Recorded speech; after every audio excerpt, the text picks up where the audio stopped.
आपण पाहत आहोत SN न्यूज मराठी। लाईक करा, शेअर करा, सबस्क्राइब करा व रहा आमच्या सोबत अपडेट। बामणी आरोग्य उपकेंद्रातील डॉक्टरांवर कारवाईची मागणी। आज गाव बंद, सोमवारपासून उपोषणाचा इशारा। सांगोला बामणी येथील आरोग्य उपकेंद्रात गरोदर महिलेला वेळेवर उपचार न मिळाल्याचा आरोप करत संबंधित वैद्यकीय अधिकारी डॉक्टर नदाफ यांच्यावर गुन्हा दाखल करून कठोर कारवाई करावी अशी मागणी ग्रामस्थांनी केली आहे। या मागणीसाठी शनिवारी दि. 11 बामणी गाव बंद ठेवण्याचा निर्णय घेण्यात आला असून कारवाई न झाल्यास सोमवार दि. 14 पासून पंचायत समिती कार्यालयासमोर बेमुदत उपोषण करण्याचा इशारा देण्यात आला आहे।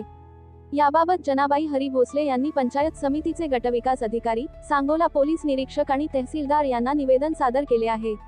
निवेदनात नमूद केल्यानुसार 8 जुलै रोजी रात्री सुमारे 11 वाजता त्यांच्या सुनेला प्रसूती वेदना सुरू झाल्याने बामणी आरोग्य उपकेंद्रात दाखल करण्यात आले। मात्र उपचारासाठी दाखल करून घेण्याऐवजी तिला परत पाठवण्यात आल्याचा आरोप करण्यात आला आहे। तसेच संबंधित डॉक्टरांनी अयोग्य भाषेचा वापर करून उपकेंद्राचे गेट बंद केल्याचाही दावा निवेदनात करण्यात आला आहे। त्यानंतर पहाटे पुन्हा महिलेची प्रकृती गंभीर झाल्याने उपकेंद्रात नेण्यात आले। मात्र त्यावेळीही उपचार मिळाले नसल्याने अखेर रस्त्यावरच तिची प्रसूती झाल्याचा आरोप करण्यात आला आहे। या घटनेमुळे माता व नवजात बालकाच्या जीवाला धोका निर्माण झाला असता असेही निवेदनात नमूद करण्यात आले आहे।